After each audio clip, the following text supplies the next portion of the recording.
Hi, guys. So I'm really excited today to be joined by Kelly Dean of the Tummy Team. She joins us from Washington. Kelly is a physical therapist. She specializes in rehabilitation of the abdominal and back muscles. So hugely relevant for those of us who are pregnant or have had children. And so I am really excited to talk to you today, Kelly. Welcome. Well, thanks for having me. I'm excited too. We are all about trying to help people have better understanding of how their body was designed. You Yeah, know? which is amazing. So can you tell me a little bit about your company, the Tummy Team? Sure. So the tummy team, like you said, I'm a physical therapist, and we specialize in functional core rehab and functional pelvic floor rehab. So basically, it is all the muscles around your corset, but it we really look at it in a very functional way, like how your body is designed to sit and stand and move and take care of your family. And in the course of that, we specialize in working with diastases recti, separated abdominal wall. We Yep. work with prenatal and postpartum women that preparing for birth and recovering from birth. And we work with anybody with any kind of back instability. We work with athletes that are having chronic repetitive injuries of the pelvis or rib cage or anywhere in their back. And then we also work with, because the core and the pelvic floor are really connected, we work with functional pelvic floor stuff as well. And yeah, so we have a clinic here in Camas, Washington, where I live. And we also have an online program because what we do is so unique and so effective that we started having clients say, oh, I want you to help my sister in Alaska. And Yeah. we would do things via Skype. And then we would do things, online with people, or people would fly in like from California. And after a while, I felt like, okay, there's a certain amount of content that is applicable to everyone. Yeah, absolutely. And then there's a way we can guide people through that content. So we created several online programs, and now I do continuing ed training too. And, we do a lot of stuff. We're a resource for people that don't have a good resource. Yeah, that's amazing. That's great. Well, I love to hear that. And obviously, being in New York, all the way on the East Coast, we definitely do have pelvic floor physical therapists out here. But the fact that your information is it's so easily reached through your website and through your social media sites. It's great to be able to refer to you. Now, I really want to get into the nitty gritty stuff, the stuff that everyone wants to Okay. hear about, because there is a lot of talk about what you said before, diastasis recti, the abdominal separation. There's a lot of buzz about it in the pregnancy and postpartum world, and so I want to ask you firstly, now, what do you think that women should know about core training during pregnancy? So, there's all this talk about, oh, should I do crunches? Should I do planks? Can I do this? Can I do that? What should women know during pregnancy? That's a great question. I think there's a lot of confusing information out there, a lot of conflicting information. I could tell you one thing: the people that do this work are very passionate and very vocal. So everybody's got a very strong opinion. Yeah, absolutely. This is what I feel like people need to really know is that your core muscles are essential for pregnancy, labor, delivery, and birth recovery. The Wow. muscles that wrap around and support the uterus and put the baby in optimal fetal alignment are key for you to have very minimal pain and dysfunction and fatigue during pregnancy, but also help you with your birth by putting the baby in an optimal fetal position. So delivery is easier, less complications, and then also being trained how to effectively use your muscles to allow your body to get the baby out Right. is really important. And then birth recovery is super important. But most people think core work are crunches, core work are planks. And actually, those are not even two exercises that we ever recommend. So having a better understanding of what your core actually does and how it's supposed to function, not necessarily what we've always done fitness wise, but how the muscles function changes how we look at core strengthening. And then that core strengthening becomes very valuable and realistic. Yeah. So now, you don't recommend planking at all? Not really. I mean, I would say that planks are not something that we say, oh, that's the worst thing you can do, but I could tell you a couple things. You want me to talk about crunches first? You want me to talk about planks? That would be great. Yeah. Okay. So we'll talk about crunches first. And I think a lot of people think, oh yeah, I probably shouldn't do crunches, but they don't know why. And they think it's just for a short period of time. So the reality is, your pelvis is a bowl and your rib cage is an upside down bowl. And the corset, there's 3 layers of the abdominal wall: your outermost rectus abdominis, then your obliques, and then your corset. And the corset's the internal muscle.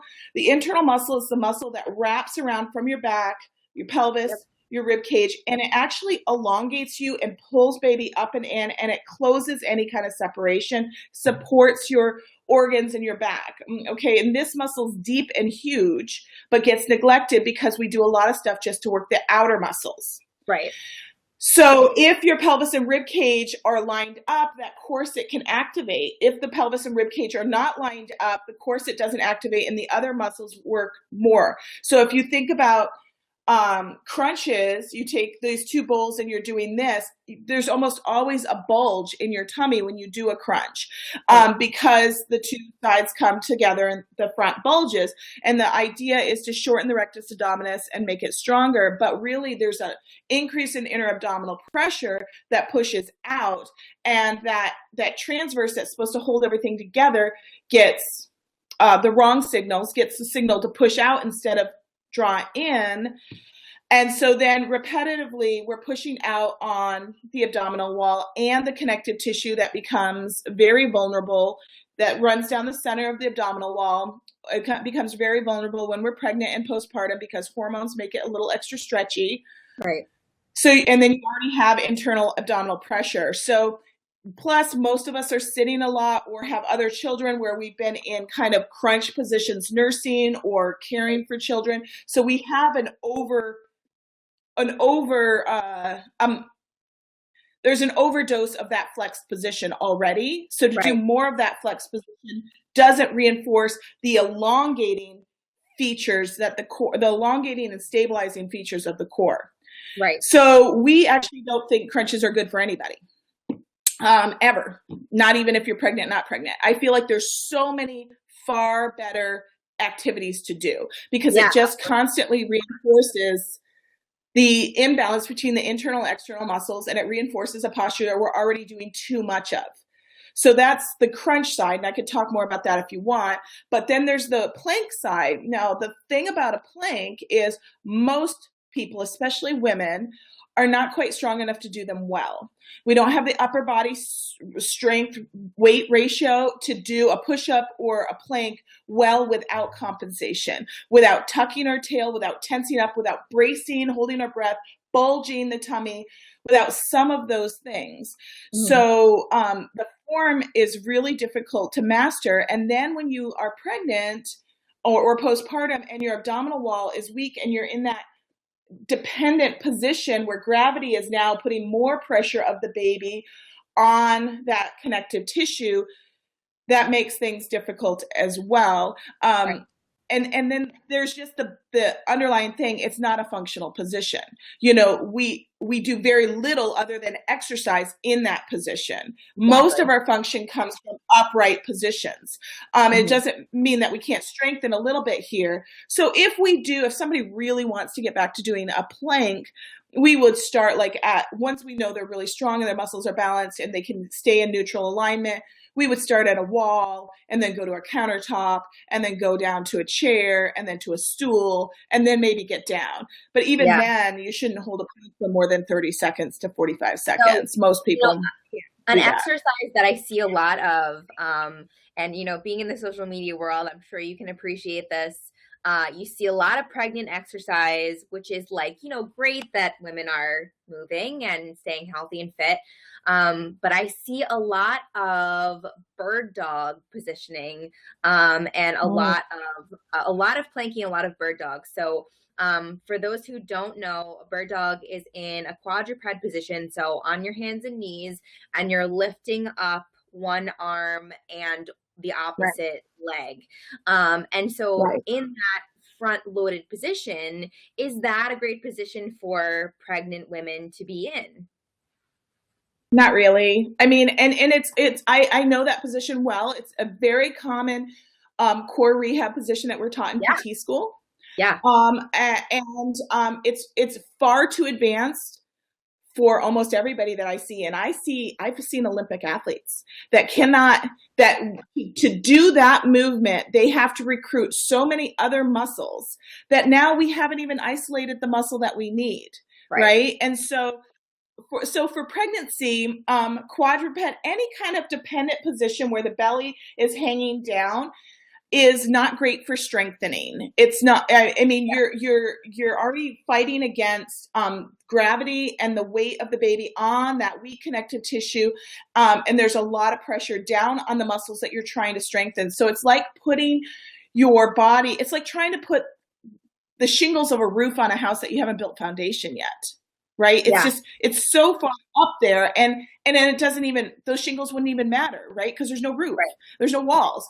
So that being said, quadruped positions to do a little bit of stretching and moving and mobility for short periods of time, that can feel really good. That can feel really good, and that can help loosen up some stuff and get your body ready for the release portion of labor and delivery. That's going to be super essential. But strengthening in those positions are not recommended.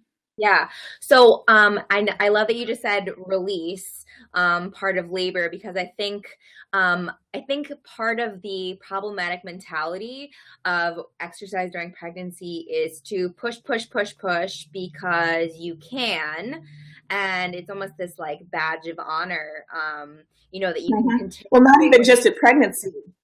It's not even just in pregnancy. It's across the board, right? That's the messaging that we've totally bought into. That no pain, no gain, power through, push harder. Right.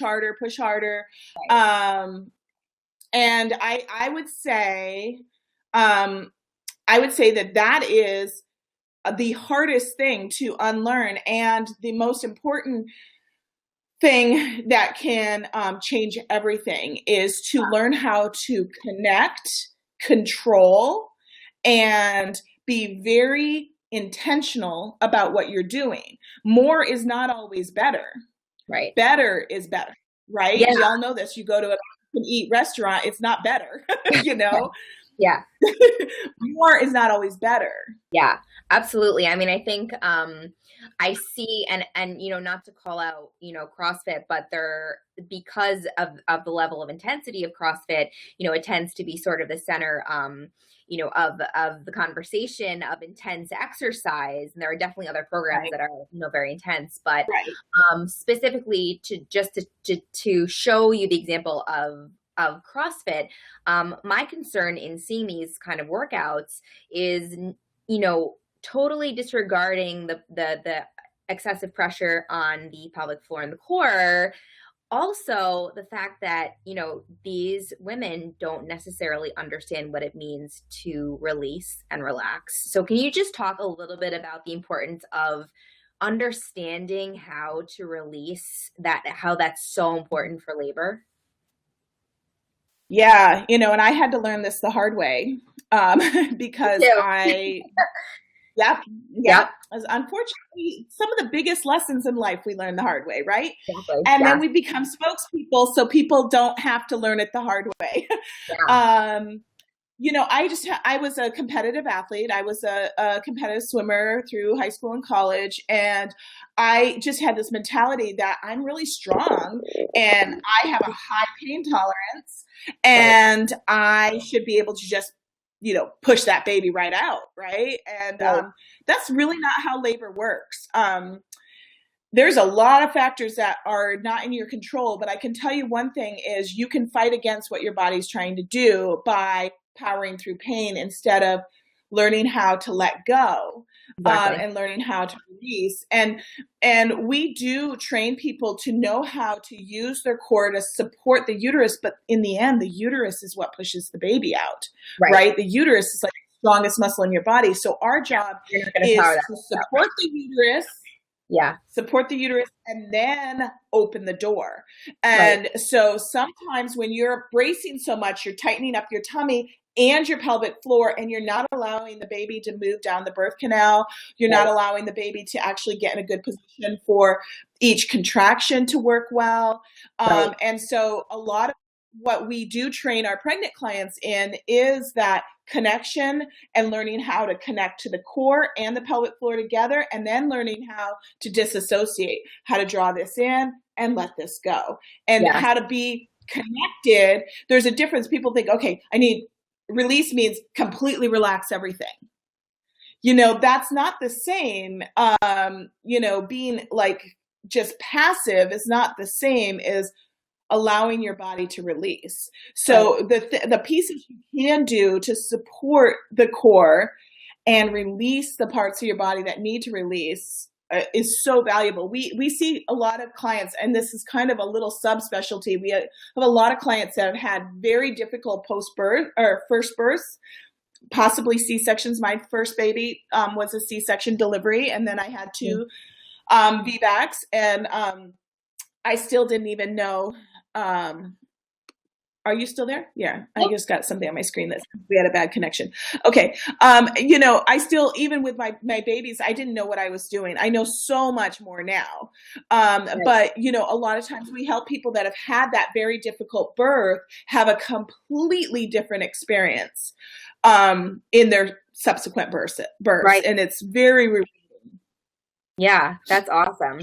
That's great. So then, you talk about on your website, the difference between poor exercise habits and functional strength. So now, could you just go into that a little bit? Kind of explain to the audience, what is functional strength? Because that is thrown out a lot. And as far as I'm concerned, like, a barbell snatch is not necessarily functional strength. So, right. I think the whole premise of CrossFit was you're doing functional things. I have no need in my life to lift a tire over my head. That doesn't feel fun. Roll it down the street. Just that's not exactly. So, and, not to say that there's no value in Olympic lifting, because you and I can both understand the benefit of strength. However, there is a difference between what is necessary and what isn't, and what is your body capable of. Right.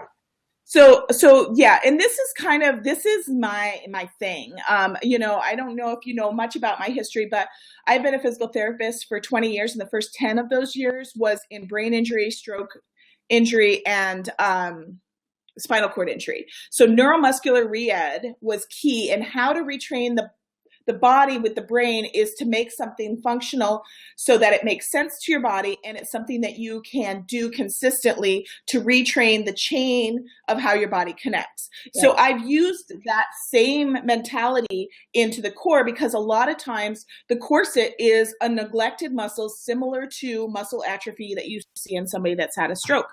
Right. So, without the brain injury, thank God. But the muscle is not getting the right connection because it's not used consistently enough. So when I talk about, like, I see very, very strong people working out all the time that throw their back out getting camping equipment out of the garage. That's what I'm talking about. Or I see women that are training for a marathon, but cannot sit without back support and elongate without collapsing constantly or without constant back pain. Right. So the function, like, yes, you can run a half marathon or a marathon, but you can't cough without wetting your pants. You can't hold your baby without extreme back pain. You can't carry stuff up the stairs without pain. So you're missing the point. Like, yes, you're fit, but that fitness needs to mean something. Right. We need to reevaluate, why are we exercising? What do we want long term? Yes, we all have the messaging that we want to look a certain way, but I want to live a certain way, right? I want to live a certain way. I want to be able to sit on bleachers through my son's football game without back pain. I want to be able to jump up and down when my girl scores a soccer goal and not wet my pants. I want to be able to, hike with a backpack on, and I want to be able to live my life. And so when we look at functional strength, we start with, can you sit without back support? Can you stand with your pelvis and rib cage on top of each other without resting into a hip, without tucking your tail? Can you, when you go to lift something, out of the top shelf of the garage, can you do that without your SI joint going out? And so looking at how the strength that what you're doing, how that translates into a balanced, connected body. And then using, my kind of, I'm a fitness girl, I was an athlete, so I get it. But you get to a season of life where function outweighs my fitness. I don't have time to train like I did when I was in college. That's just not even an option. But I want to be strong. But my life is almost more demanding physically than it was in college. Because of the things I need to do.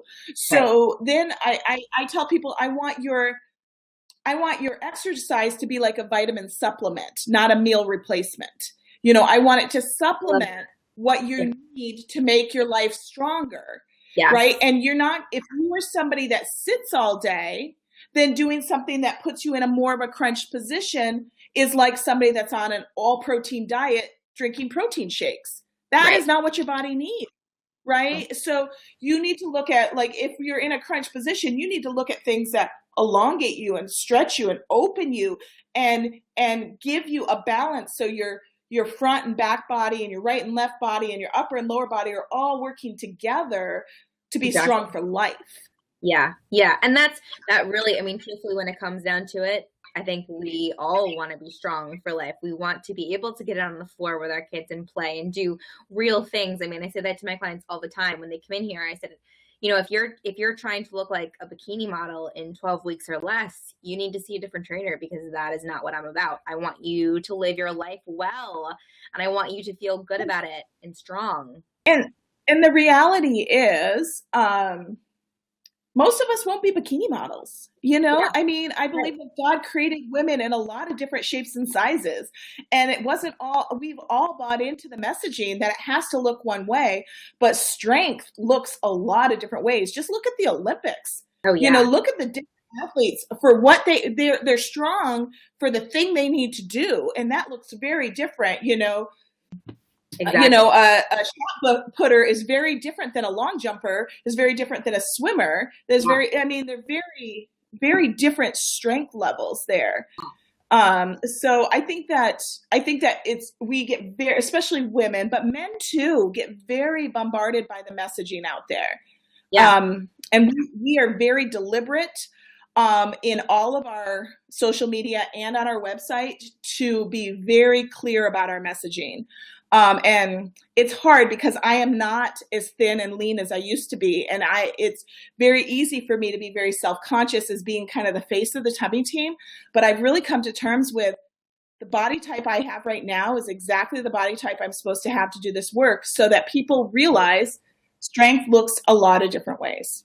Yeah, absolutely. And, I so appreciate that. And I think that people appreciate, normal looking individuals. Like, I see these bodybuilders and I'm like, oh my goodness, good for them. But I'm not going to look like that because I don't have the time for it. I've got 2 little kids and it's not functional. And you know what? It's not functional. And when they can't maintain that, most of them have a diastasis and back pain. Oh my gosh. Yeah. Because they've overdeveloped their external muscles, because those are the muscles you see. And the internal muscles are far weaker in comparison. And the imbalance causes a lot of injury. Yeah, absolutely. So then bringing this back to, talking about diastasis and exercise and pregnancy, could you talk a little bit about how about women who, it's their second, third, maybe fourth or fifth pregnancies, and they've previously had, a diastasis during pregnancy, how should they address their core during their pregnancy? Well, the first thing I tell people is don't be scared. I mean, the body has an incredible capacity to heal if we just know what information to give it and how to not fight against it. If you've had a previous diastasis and you get pregnant again, it's just like any other injury. If you've sprained your ankle, that ankle, even though you're probably have rehabbed it to the point where you can do everything you want to do, if you're going to twist an ankle, it's the same stinking ankle, right? Yeah. Over and over, because there's some vulnerability there. So the connective tissue has some vulnerability from a past injury that is going to probably present pretty early in your pregnancy. And you'll think, oh my gosh, everything I did was for nothing. And that's not the truth. The reality is the body can strengthen and heal and be strong throughout your pregnancy. The diastasis usually looks pretty is very reactive in the first trimester when your hormones are like a little crazy. So I tell people, don't even check yourself in the beginning. You know what's going on. Don't even check yourself because it just messes with your head. Get into your mid-second trimester, see where things are at. But also, all the things that we do, we work on transverse work and upright alignment and engaging the muscle functionally and how they're moving and how they're using, and then balancing out the muscles that might be starting to get tight because your hips are spreading. And we start to balance out you and prepare your body for labor and delivery. And what's amazing is I think you shared this picture. We have these pictures of clients in previous pregnancies that had very pendulous, torpedo-shaped tummies, and then in consecutive pregnancies, once they know what they're doing and they've trained with us, their core pulls the baby up, and now they're in a nice, snug, supported fetal alignment, which just helps everything. And so it don't feel like a lot of our mentality is, oh, I'll just wait till I'm done having kids and then I'll deal with it. Right. If we can see you anytime.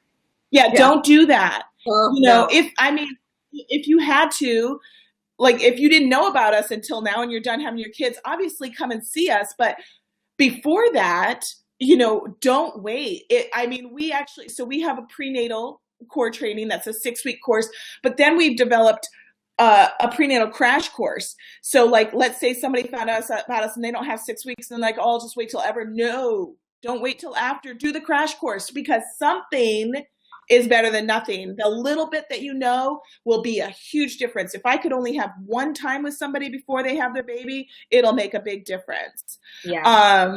And so, it's not something, it's something to be aware of, but not scared of. Yeah. If that makes sense. Yeah, absolutely. It makes a huge amount of sense. And I think just, the awareness of having that previous diastasis, I think women are so afraid of like, oh my goodness, if I get pregnant again, I'm going to destroy my body, when really that's not the case. Your body can heal that tissue. Yeah, we can rehab during pregnancy. And if you're planning your babies, I use that word kind of loosely because, we could plan all we want, right? And things happen. But if you're planning and you have time to build some strength and do some repair work before you get pregnant again, that would be great. Yeah. But I can't tell you how many people have that plan and start our Core Foundations online program and then email us and say, I'm pregnant. It's like a fertility pill. And so, I can't even tell you how many people this happens to.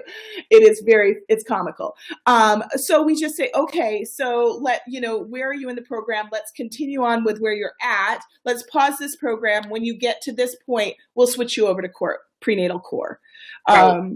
And so it's totally possible. Yeah. That's very encouraging.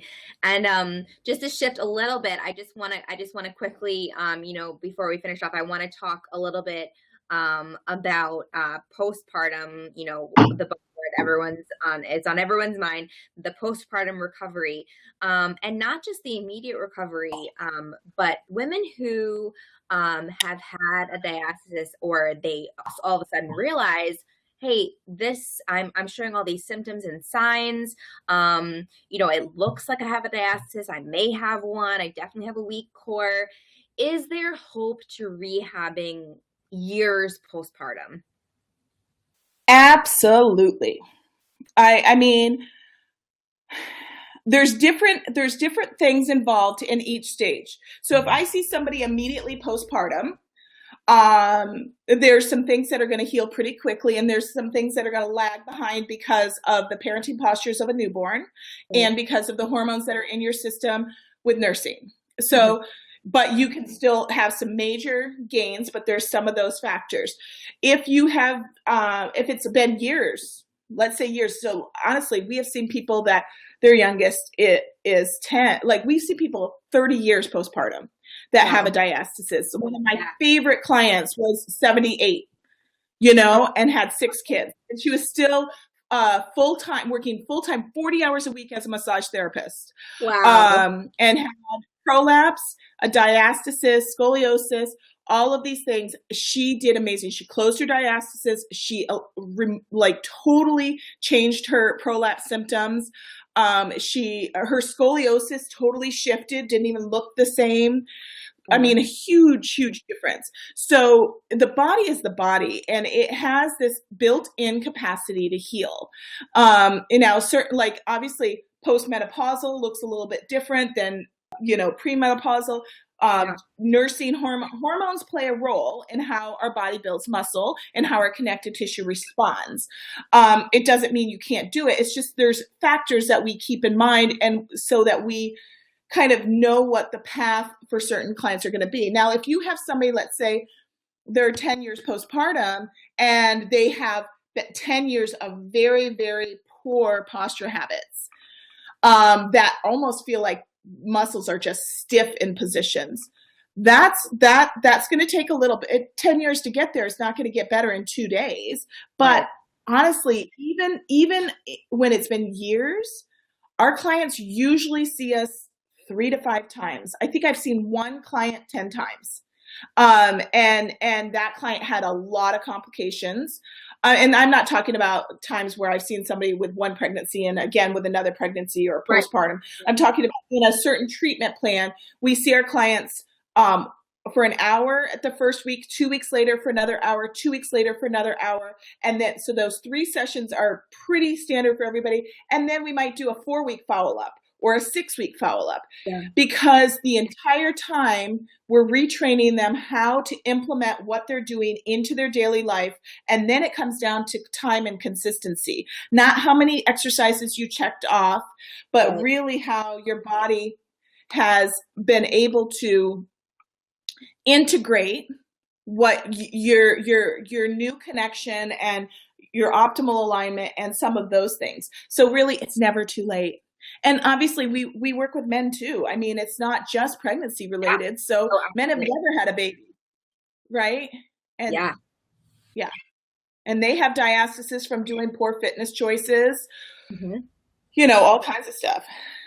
Yeah, absolutely. And I definitely, definitely seen my fair share of male clients with the diastasis, and it's definitely a different animal, but they need to do the same things. And I think the main thing really is, that people need to slow down and focus on their connection. I think we are going, and I think this is a reflection on our culture in general, that we are going a million miles an hour all the time, and nothing is slow and controlled, and anything that is slow is a waste of time. So I just, it's great to have you as a spokesperson for, slowing down and taking that time prenatally and postnatally. And, I love that women can participate in your programs, even if they are, halfway across the world. So could you tell me just a little bit about how women can find more information about working with you and your team? Sure. Yeah. And this is what's fun about working with you. You're in New York and I'm in Washington. And I mean, I have, it's really cool to be able to partner with people all around the world. We have clients in South Africa and Ireland and Australia and all over the place. And so our website is thetummyteam.com. And we named it the Tummy Team because we are a team with you. We partner with you, and we create a community of support for you. And our website is kind of part resource. There's tons of content and tons of free resources there. And then part what we do. And obviously we have a clinic here in Washington, but most of our clients are online because we can only see so many people in Washington. And so there's a whole group of online programs, the most common being core foundations, or prenatal core. But what we do is we work with people all around that maybe they do a portion, like you do a fitness portion, but you've identified somebody that needs like getting some of that foundational strength back before you can do a lot of the fitness stuff. A lot of times our fitness partners will send them to us for rehab, and then we'll transition them right back to you once they have that foundation built. And now they're going to be so much more successful in your programs. Yeah, which is fantastic. I love that. And, you could literally be, this could be a revolution in the fitness world. People sending clients to you who really need you. And I'm thrilled to have found you and connected with you. And, I so appreciate your time on this interview, and so informative, and I can't wait to share it with all my followers. Well, I thank you so much for getting the word out, because that's our heart, is we want people to have a better experience than we had, and, to have strong lives, to live strong for their life, and I think it's such a valid thing. And I think people don't like the word slow down, but if I can say, be intentional, don't waste your time and energy on something that's not effective. Just because you're doing more doesn't mean you're doing it right. And our lives are too busy to do things that we hate and things that don't work. So true. Yes. Right. Yeah. I so appreciate that. Yeah, no problem. Thanks so much, Nora. All right, Kelly. Well, it was great having you, and we look forward to talking to you again very soon. Okay. All right. I'll talk to you soon. Okay. Bye. Bye-bye.